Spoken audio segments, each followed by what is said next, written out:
The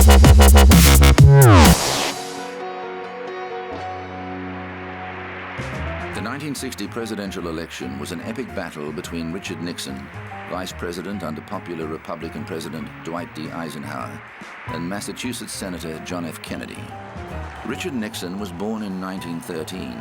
He joined the Navy in the Second World War, serving as a lieutenant commander in the Pacific.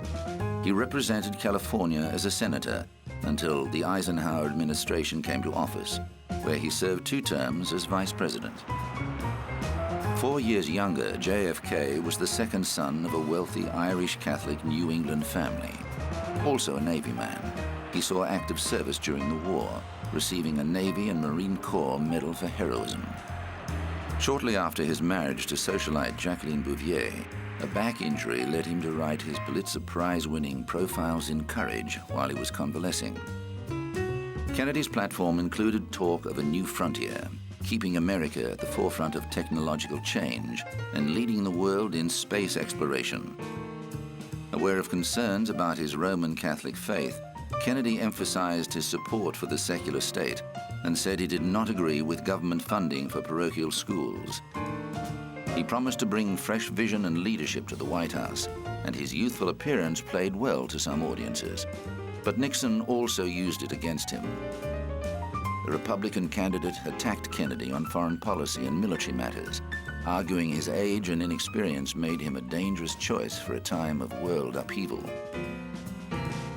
However, an unfortunate slip by the president undermined Nixon's case. At the end of a grueling press conference, Eisenhower was asked which major decisions Nixon had played a role in. "If you give me a week, I might think of one," the president responded, referring to his exhaustion. But Nixon's opponents gleefully seized on the comment as a reference to the vice president's ineffectiveness. The vice president also lost 2 weeks of precious campaigning when he was sidelined by a knee infection. But the defining moments of the campaign came via the new medium of television. This is Senator John Kennedy, the Democratic nominee for the office of the presidency. The 1960s presents our country with great opportunities and great challenges. If we're going to successfully move through the 60s, if we're going to be true to our destiny of being the great defender of freedom in these dangerous times, then the United States must build its strength. We are a great country, but I believe that we can be a greater country. We are a powerful country, but I believe we can be a more powerful country. The Democratic Party in its past years has served the people. Social Security, care for the aged, housing, human rights, all these have been the products of the liberal tradition of our great party. Now in 1960, in these dangerous and difficult and challenging times, I believe that the Democratic Party can lead again.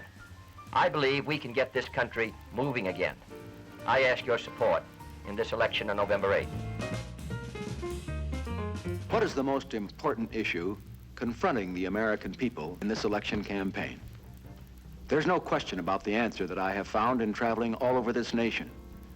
Above everything else, the American people want leaders who will keep the peace without surrender for America and the world. Henry Cabot Lodge and I have had the opportunity of serving with President Eisenhower in this cause for the last 7.5 years. We both know Mr. Khrushchev. We have sat opposite the conference table with him.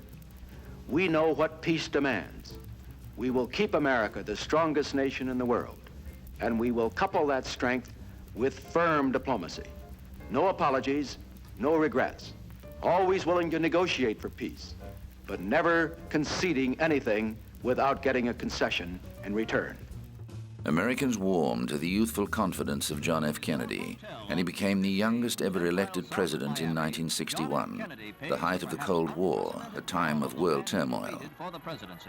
To emphasize the close bonds between Democrat and Republican outside the campaign trail, President-elect Kennedy visited Nixon at Key Biscayne in Florida for a photo call. The former opponent smiled and joked for the cameras, a difficult job for Nixon, who was still tasting the bitter ashes of defeat.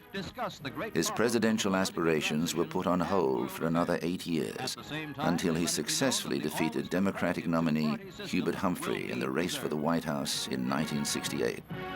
He served 6 years as president before resigning in disgrace over Watergate. Mr. Nixon terms it a very gracious act.